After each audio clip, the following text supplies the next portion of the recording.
Welcome back to the channel. It's been like 9 days since I uploaded something, so I'm gonna do a short collection update. I got 4 things I'm gonna show you. Then I'm gonna talk. I feel like talking, so I'm gonna talk a little bit. But first, collection update number whatever, 17. 3 CDs, 1 album. So, first up is Congenital Deformity, Progenies of the Cemetery. This is death metal from, let me remember, I've done this 3 times. I thought I had it memorized. Italy, that's what I thought. It's their first demo. Heavy, kind of slower, you know. Cavernous, foreboding riffs. Has kind of an atmosphere to it, I think. Not like a huge, like doomy atmosphere, but it's got a little bit of atmosphere. Yeah, this is the back picture. It says 2-piece, but there's just like one dude standing. Maybe the other dude's in the whatever that is, swamp. Yeah. It is on Morbid Chapel Records. There's also Rotten Tomb Records logo on the CD. 4 songs. Super heavy. I love this. I have their second demo on cassette. I've shown you that before. So, I don't know. Good stuff. Next up, I should have mentioned, my last collection update got a thumbs down, like immediately. And I don't know why, who knows. Yeah, somebody suggested maybe it was the gore grind, because some people can't handle the gore grind. So, could be. So, I'm going to give you a double dose of gore grind in this one. So, deal with it. So, first up is a Split. Now, warning, if you're easily upsettable, look away. It has some autopsy pictures. This is Lymphatic Phlegm. Like I said, it's a split. The Lymphatic Phlegm half of the split is called Pathologist Cadaveric Flesh Feast. The other half of the split is S.M.E.S, which is not a metal band. I'll talk about them later. But Lymphatic Phlegm, gore grind from Brazil, I believe. Yes, Brazil. They've released 3 albums and a ton of splits. Yeah, if you're familiar, they've been around since '96. So if you're familiar with gore grind, I'm sure you've run across them. Really good stuff. And I think if you've never listened to gore grind, this is worth checking out, because musically, I think it's very accessible. You know, musically. It's not, you know, like a Blur that some super fast stuff can be. It's laid back gore grind. You know, gore grind vocals, which I know some of you have a problem. You just got to get used to it. You know, you get used to it. I didn't used to like beer. Now I'm fucking drinking beer every day, you know. So, anyway, it's good. S.M.E.S, I'll mention them real quick, because I dug their half, even though it's not metal. They're not on the Metal Archives. They are, I wrote down electro grind, but I've heard it called other stuff too. The name of their, I can't show you the cover, because it's really dirty. You know, the name is For an Apple and an Egg. And there is an apple, and, you know, there's an orifice. So, yeah, you don't want to see that. But it's, like I said, electro, whatever the fuck, electro grind. Just very dance, kind of dance, electro dance. Kind of makes you want to dance, drum machine. And it's I think it's supposed to be like gore grind vocals, but they're like so low you can barely hear them. You know, it's just, you know, like more so than other people do, you know. But yeah, I dug it. So yeah, if you could run across this split, Highly recommended. Next up, some more gore grind. I've talked about, well, I was going to say these guys. I've talked about this guy, One Piece. Anyway, Lipoma. It's got no gore. It's got like a guy with a medical condition. So look away. You know, he's got like, I don't know, like tumors or some shit. You know, I don't know what the hell that is. But, you know, he's in a hospital. And these dudes here, they're going to hook him up and cut some of that crap off. Yeah, I don't know what the hell that is. Yeah, he don't look happy. But anyway, horrors of pathology. So, like I said, it's gore grind, One Piece from New York City, Max. You know, here's Max, and yeah, there's like lots of gore all around him. The other side, you know, some thank yous. Yeah, I should mention, Grand Vomit Productions is who released this. I ordered it direct from them at grandvomitproductions.com. So, get you one. I think they're limited. Let me put this back real quick. I believe it came in yellow or black. I think. I should have checked. I got the yellow because it's kind of gross, I think. You know. Pussy, you know. But, yeah, grandvomitproductions.com. This one might have been limited to a couple hundred or something, but really good stuff. It's a little bit blackened. I should mention that. I was listening to this just, I don't even know what day it is, whatever, a few days ago. And the dark art of necropsy was like very black and like dark funeralish, you know, so it's great. It's great musically, you know, with gore grind vocals. You know, it's always going to have gore grind vocals, or else it wouldn't be gore grind, right? No clean singing in gore grind. I'm sorry. So, one more. Got to tell you before I show you. Gotta give you some background. So, I'm sure most of you know Melissa Moore, guitarist for Crossbitter, Rumpelstiltskin Grinder. Who else? Sonia, that's her latest project, and was on an Absu album. So yeah, anyway, she did an interview about a year ago with Decibel magazine.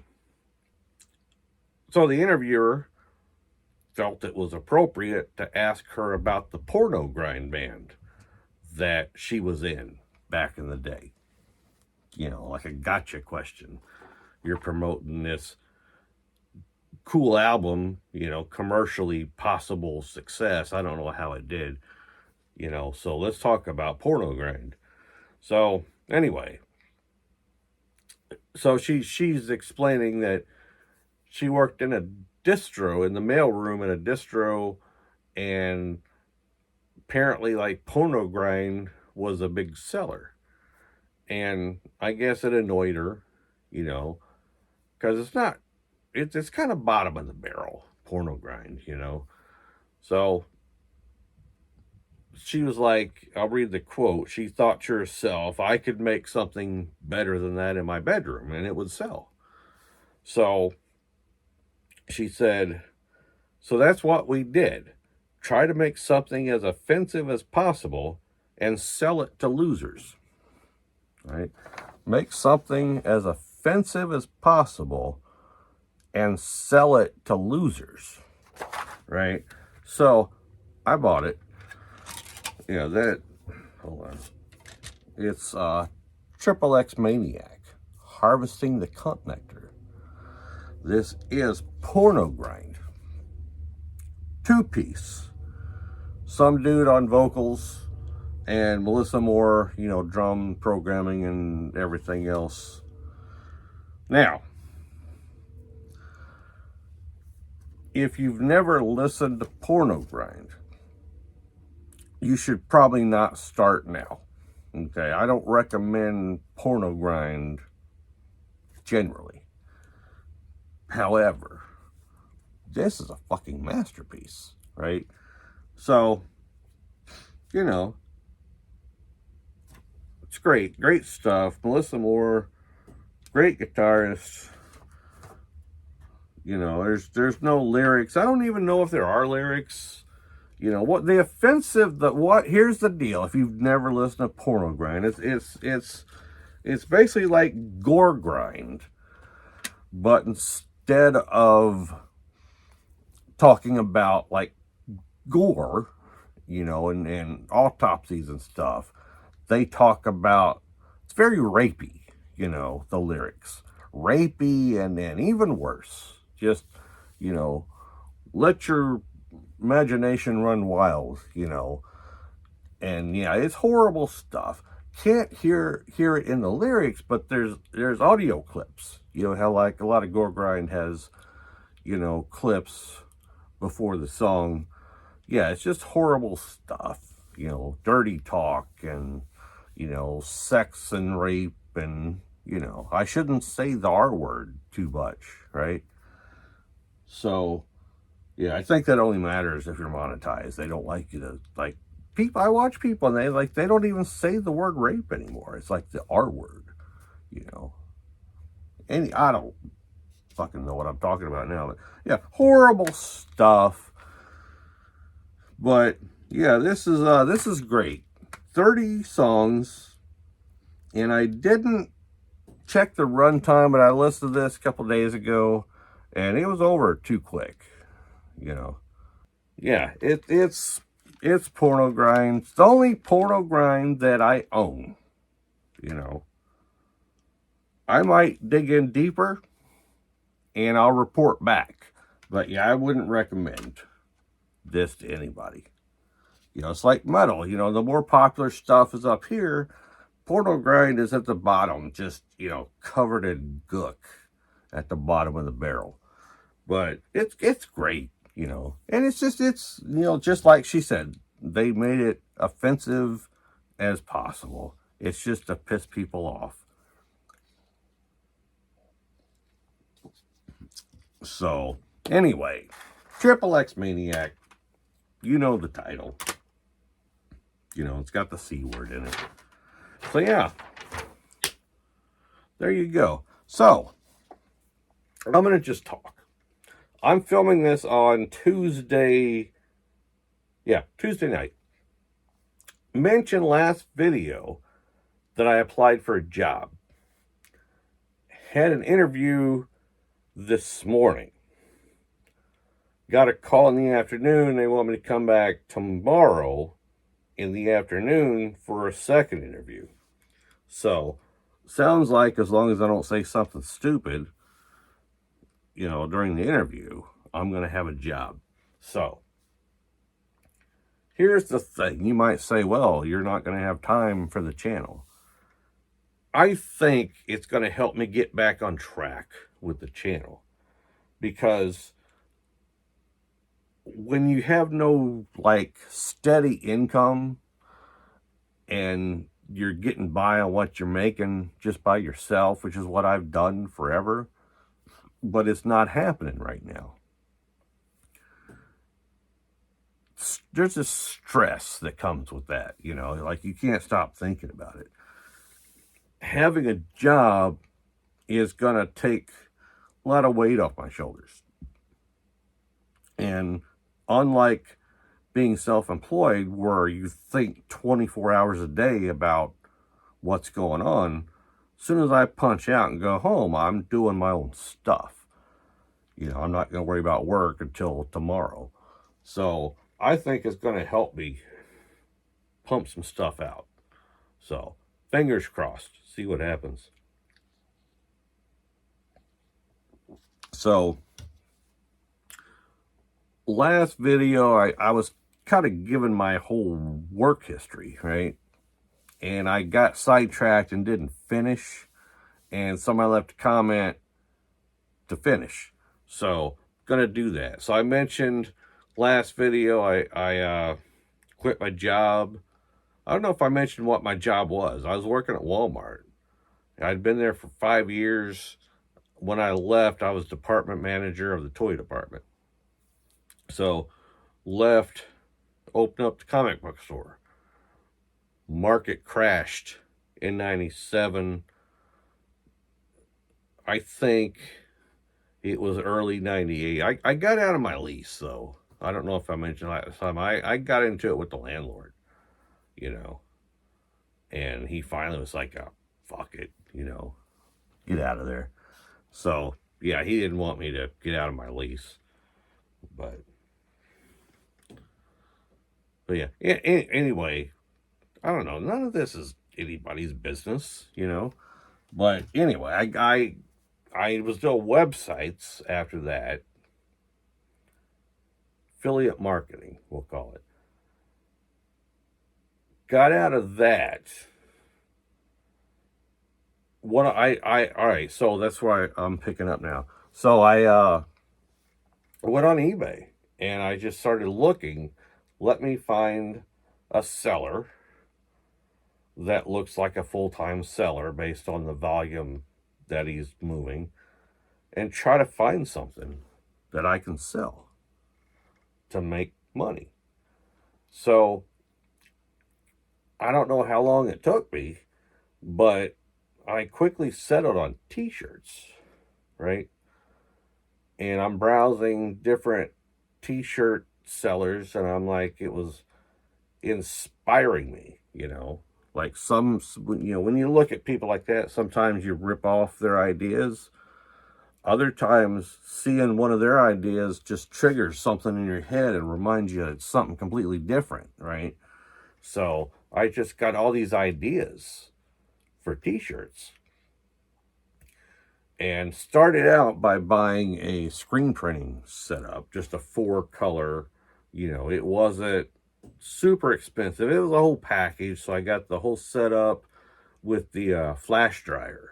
You know, it came with the flash dryer and a bunch of screens and all the stuff you needed, you know, the emulsion and all that.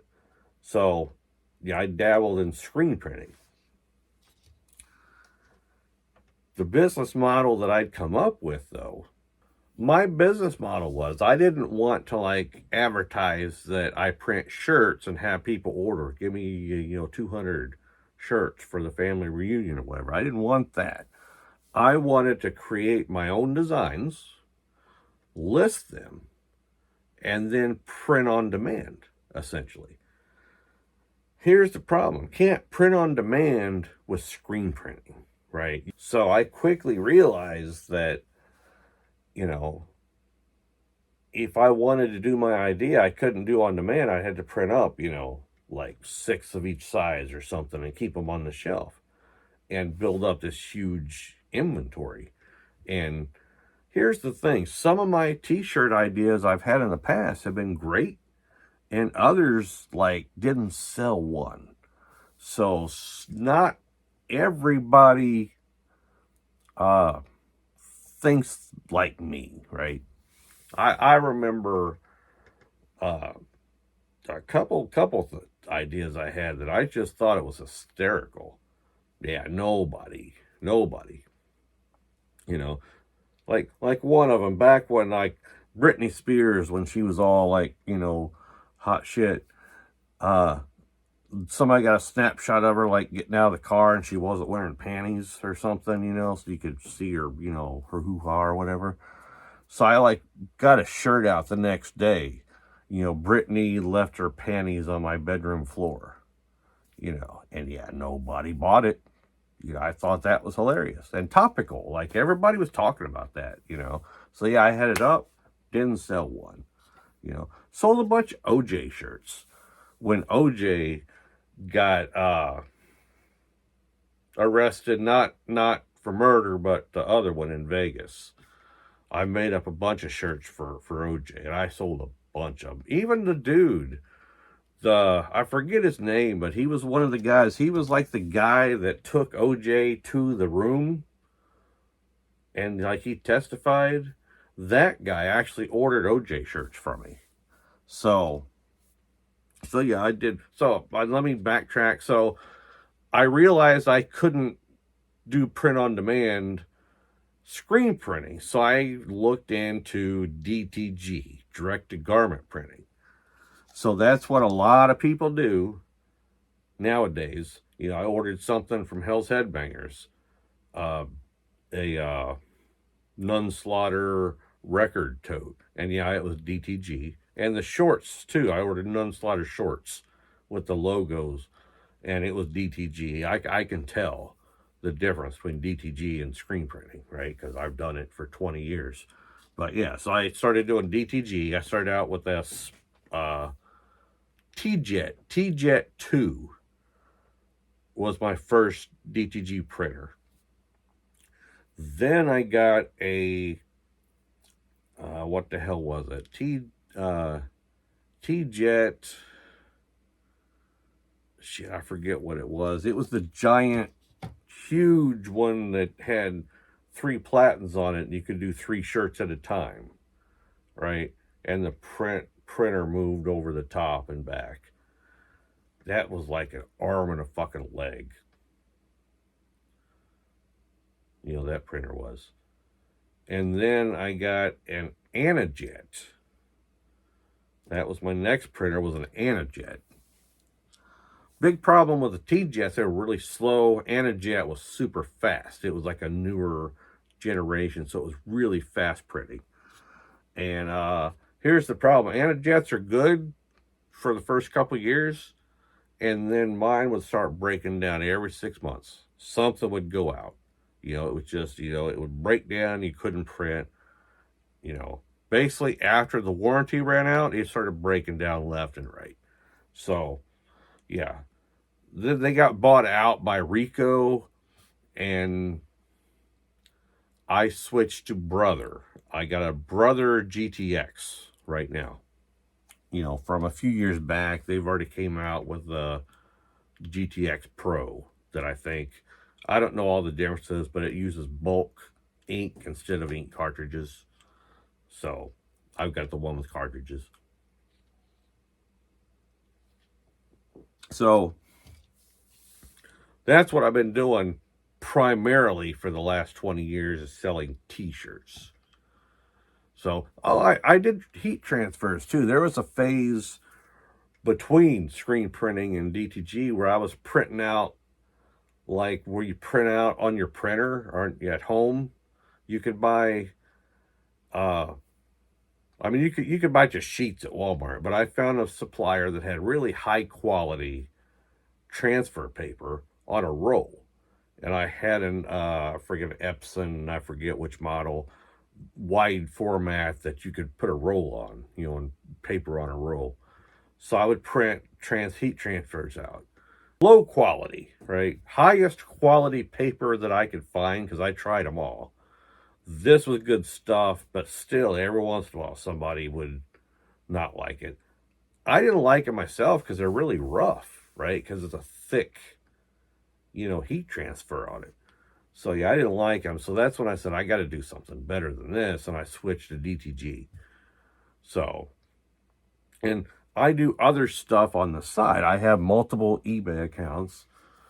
I've sold vinyl decals. I've got a rolling vinyl cutter. Like decals on the back of your car window.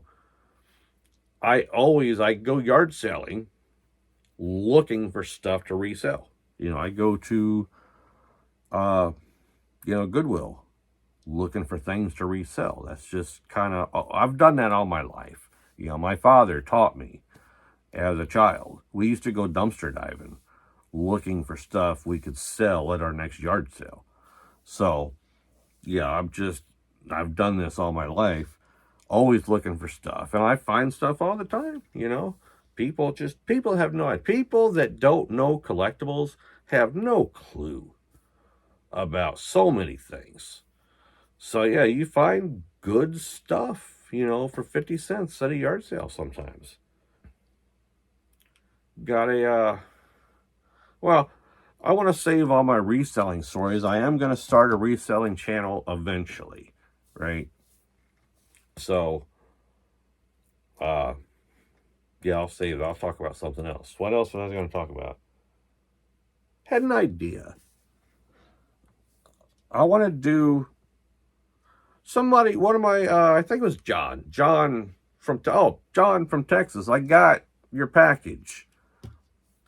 Yeah, got the post office, got the package. I'm going to do a video. For the rest of you, John from Texas, he's a viewer, leaves comments. You see him in the comments. Nuts, I think, is his username. Yeah, he's sent me some records, and I'm going to check it out. So far, only one record I'm familiar with. So all the rest are like, I have no idea, you know. So it's going to be fun. I'm going to listen to all of them and do a video. So, shit, I forgot to tell that. God, I left out some good stuff. This was terrible. S.M.E.S. I never finished talking about S.M.E.S. The half of this split. I remember mentioning they were like electro grind or something. It's a one piece from Amsterdam, I think. Amsterdam. Anyway, one piece. The S.M.E.S. I didn't write down what words those stand for because I couldn't pronounce them anyway, but they translate to shitting with an erection.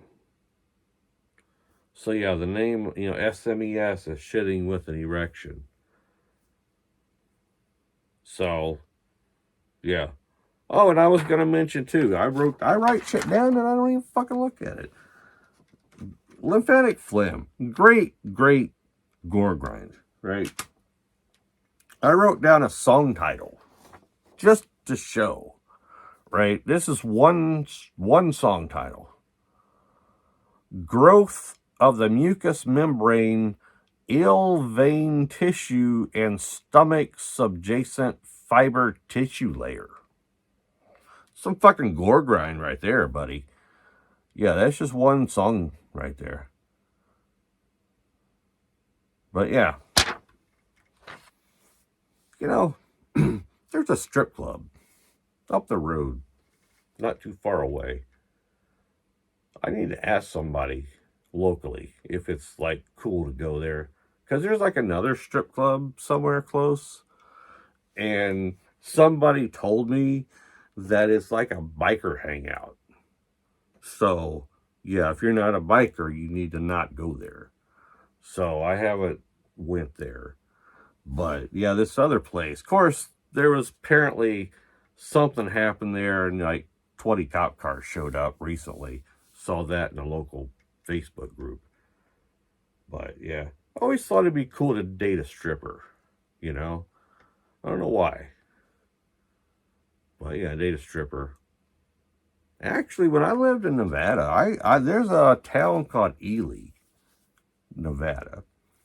Very high elevation, so it gets super cold in the winter and kind of mild, very short summer. It does get hot, but just the very middle of summer, and then it's just like nice, even in the summertime, the temp will get way low just because it's such high elevation. And it's not a big town, small town, but I think it's on like an interstate that kind of cuts across to California. So, a lot of traffic back and forth, and they have a brothel. It's one of the places in Nevada that has a brothel, and kind of wanted to live in the town with the brothel, Like I could date what do you call them?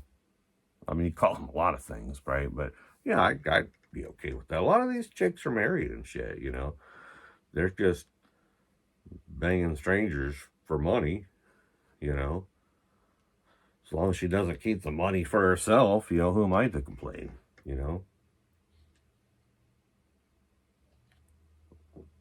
Anyway, yeah, I don't know.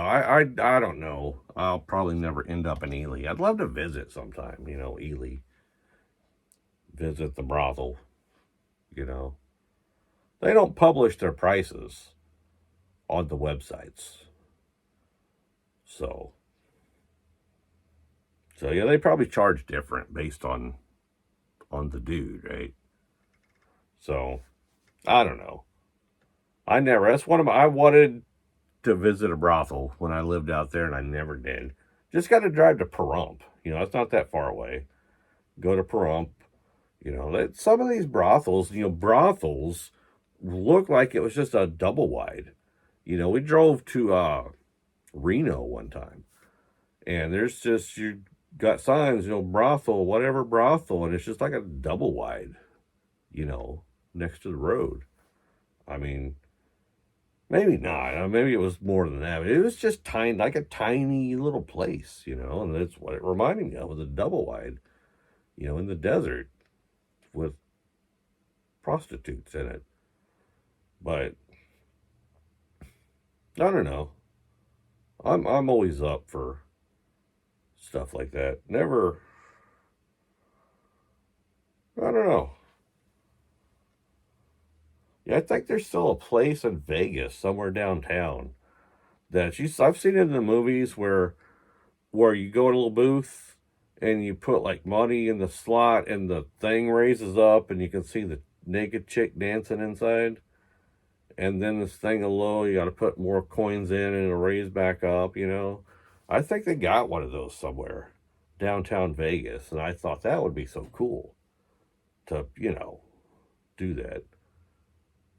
I mean, you know what I'm talking about. But, I don't know. Hope my prospective employer doesn't watch this video, because I'm starting to sound like a creeper. So a viewer, I think it was also John in Texas, said that lately it seems like I worry too much about what people want to hear when I should just do what I want to do, right? So I think that's true. I do worry, because here's the thing. When I started this channel, I wanted it to be a metal channel. That was what I was going to do, collection updates and whatever cool idea I could think of regarding metal. And then at some point, I don't know when, I just ended up talking a lot about whatever popped into my head, and never thought, I know I see channels that do that, where people just talk about their life or whatever. And that was not my intention when I started the channel. But I do enjoy talking, So, yeah, I want to do something. I'm not going to stop talking about metal. I would like to do the week in metal, although it looks like it may not be weekly for a while. I've done one, and it's week, 4 or whatever. So, yeah, when I do the next one, I'm probably going to do the current week, and I either fill in the gaps or I don't, Might do like a video at the end of the month, everything I miss. It is the end of the month. Today's the 30th, so I don't know. Still going to happen. I plan on doing more collection updates. I still got some stuff that I haven't shown. So, since I'm getting a job, I expect to have a little bit of extra money, So yeah, expect more collection updates. Here's what I was going to say, is I like to do something. I originally was thinking I would call it creepy show and tell, right? Where I just show you stuff, like collectible stuff that I have that isn't metal related. So I was just going to do that in its own video and call it creepy show and tell.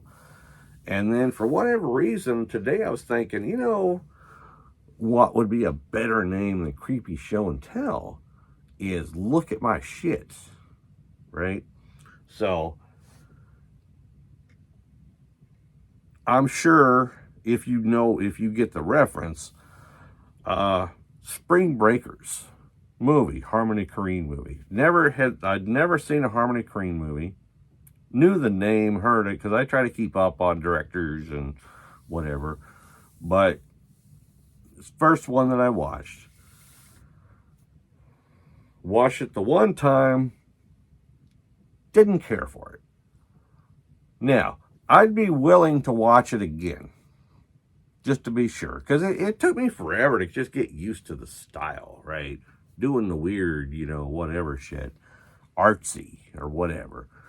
So now that I know what I'm getting into, I might enjoy it more the second time. But anyway, the only thing I really remember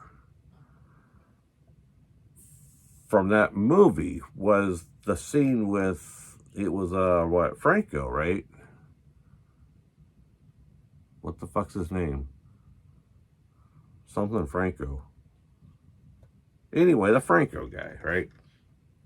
Look at my shit, right? Remember, he's showing, if you've never seen the movie, he's got these hot chicks, and he's like this kind of wannabe thug, James Franco, wannabe thug, with metal teeth, and he's got him in his bedroom, and he's showing off all of his stuff, right? So he's like, look at my shit.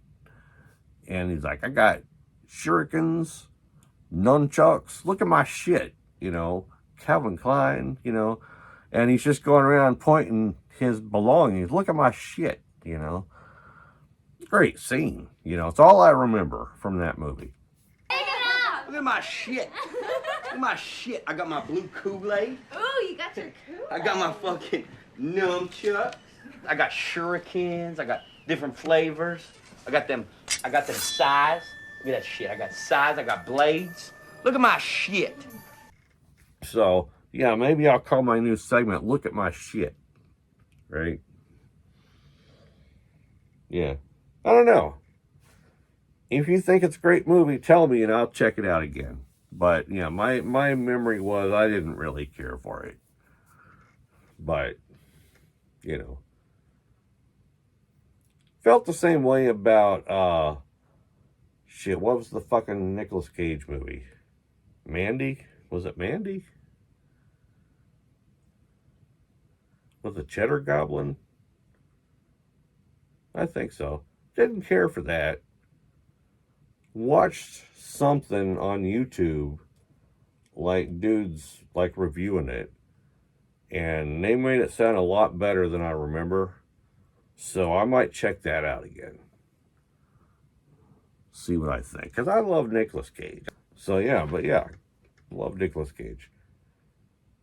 Nicolas Cage ordered a t-shirt from me a couple times out in Vegas. Ordered a shirt, and it was a Las Vegas address, and it was, Nick Cage. So I'm like, I'd heard that he lived in Vegas, right? So I went on Google Maps, and I punched in the address, and it was this fucking huge mansion in like a gated community of all huge mansions, So I'm like, oh, that's fucking Nicolas Cage, all right. So he ordered a shirt from me. And later, he ordered another one. It was a different address. So I went and looked up that address, and it was some condo. Like high-rise condo, like the whole floor or something, or it looked like it. It's so big, because it was a real estate listing, and it was like millions and millions of dollars it was up for sale, This, however, like I said, it looked like he had the whole floor or something, but yeah, millions of dollars for this high-rise apartment. So for some reason, I guess he was staying there. So yeah, I shipped the shirt to that address. So, that was cool. T-shirt printer to the stars. That's how I got to know Dyanne Thorne and Ted V. Mikels, was they both lived in Vegas. And I was like, hey, I can print shirts for you. And, you know, that's how I became friends with Dyanne Thorne. Was she was at a convention in Vegas, Fangoria convention at the Palms Hotel. So I went, and I knew she lived locally. So I was like, you know, have you ever thought about selling t-shirts? Because they had none at their booth. And her husband Howard was like, we've looked into it, but the minimum order was like, you know, 200 or something. You know, we don't want 200 t-shirts. So that's when I give him my sales pitch. It's like, well, I do on-demand printing, so you can advertise them, and I don't print them. I can print one shirt when it sells. So that's how we, hold on, low battery. So that's how we got into business together and became friends. And same thing with Ted Mikels. You know, he was, when I used to go to Chiller Theater Convention in New Jersey, Ted Mikels was set up. I met him, and he had just premiered a movie at the Palms Theaters. They had movie theaters at the Palms Casino. And one of his more recent movies premiered there. It was what was it? The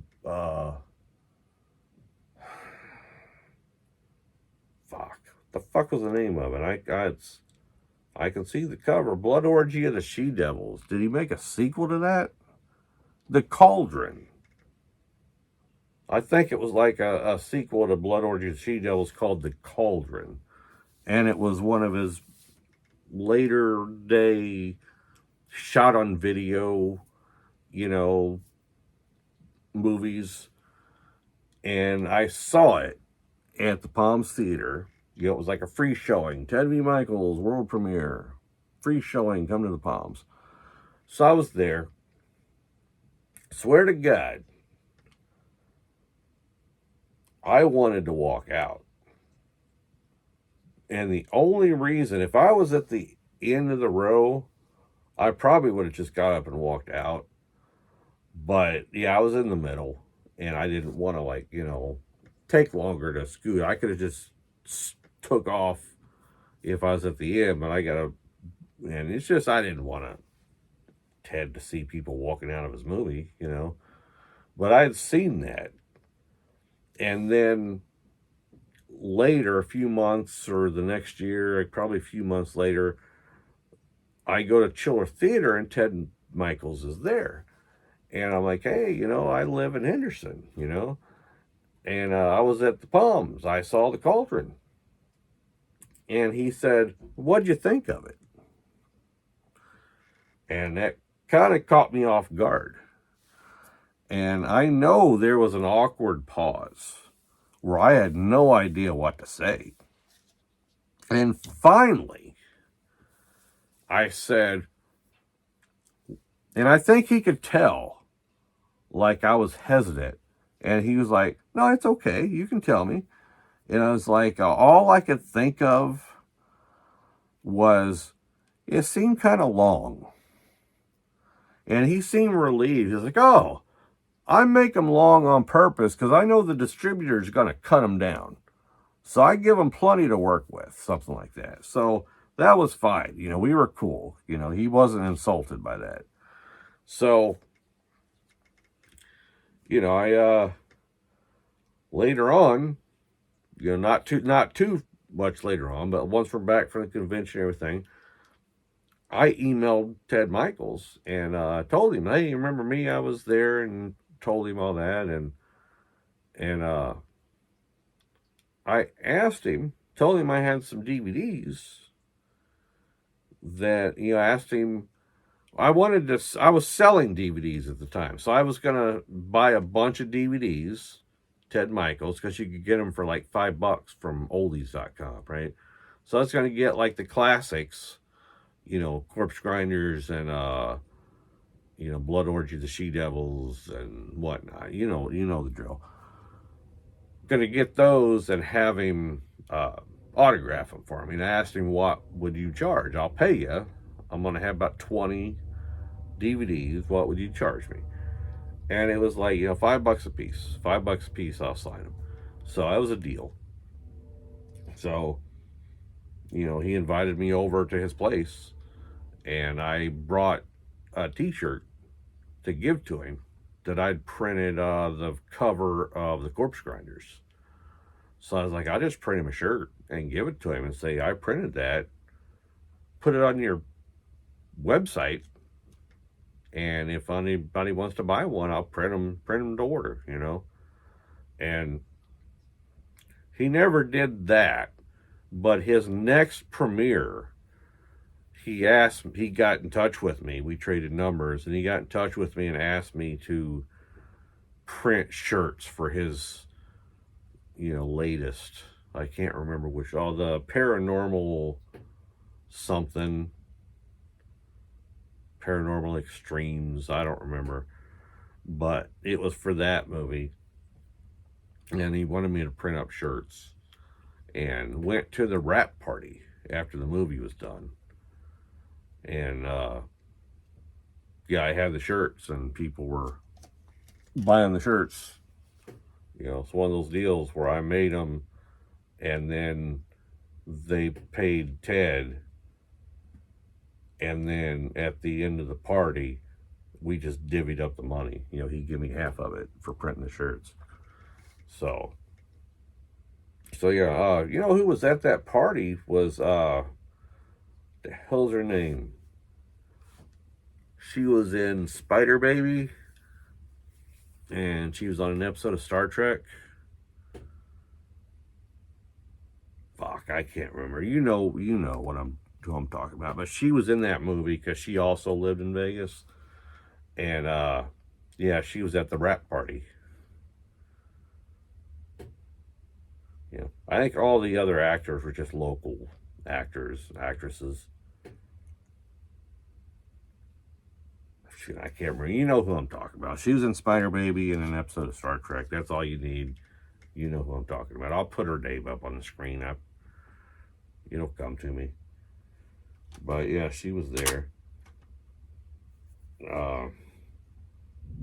But yeah, you know, I had some good times. Got at a party, went to a few dinner parties at Dyanne Thorne's house. And one party, one of her friends, she knows people in the business around Vegas because they did a lot of stuff. You know, her husband Howard, he was a pianist, and he would actually get gigs. He told me about like a gig he got. It was like some type of get together, and they just wanted to do playing piano in the suite at the hotel. So he just sat for a couple hours playing piano in the suite of this hotel where these people just could mingle. And I don't know, but he would do shit like that, and it paid pretty well. And anyway, they had a friend who was a magician, and this one dinner party, the magician was there. And this guy, he's doing like close-up magic, right? Where I'm sitting here, and he's literally so close, if I leaned in, I could touch him. Doing this shit where he's like ripping something up, like rips up a card, and, you know, slaps and does this, and it's together again. And he's doing this 3 feet from my eyes. And it's like, I have no fucking idea how he did it. It was like spooky. You know, I just saw you rip that thing up, and I'm sitting right here, so close I can touch you, and you just unfolded it like it was never ripped up. And it's like, you know, it was stuff like that. He did several different things, and it was all like, I have no idea how you did that, you know.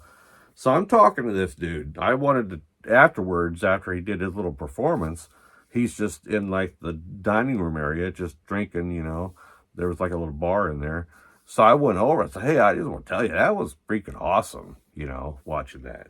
And that was like, oh, thanks. You know, it impressed him, or it made him happy that I was amazed by his trickery. But he's like, you know, I told him, it's like, I've always thought magic was really cool, you know. I'd seen, who did I see? Lance Burton, Master Magician, somewhere at the Mirage or wherever. Was it the Mirage? Wherever Lance Burton played. Yeah, he was a big time magician in Vegas. And yeah, he's I don't know how he did shit, but well, yeah, I'm talking to this guy, and I'm like, yeah, I think it's really cool. He's like, me and some fellow magicians, we get together, about once a month, gotta join us sometime. And I was like, oh, that would be freaking awesome, and I'm picturing in my head like some secret magician's club, downtown Vegas in some like old ex, mafia house or something, downtown. And they're drinking cognac and smoking Cubans and just doing trickery and shit.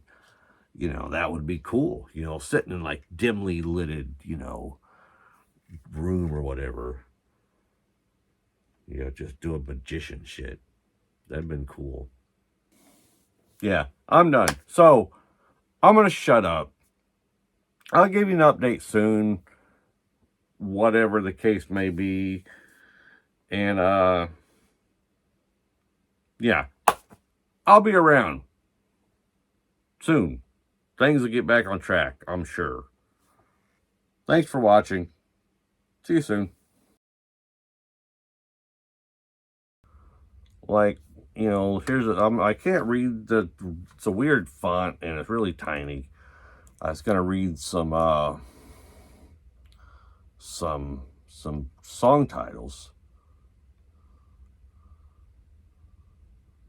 Yeah, well, I can't read any of these.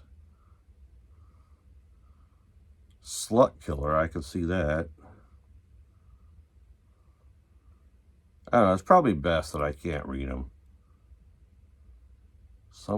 That's shit. Damn it, I need a magnifying glass or something. I think that's this shit.